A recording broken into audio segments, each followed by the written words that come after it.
Any questions in our lesson? You can type your question. Number 5. People and question. Si Eliza may question number 5.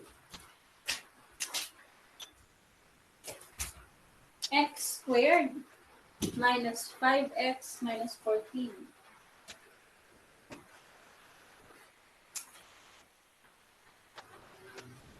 X squared minus 5x minus 14 is greater than 0. Same on how we solve this. You just need to factor out x squared minus 5x minus 14. Bonus, ito. I will give the factors. X times x. 14 is 7 times 2, so 7 and 2.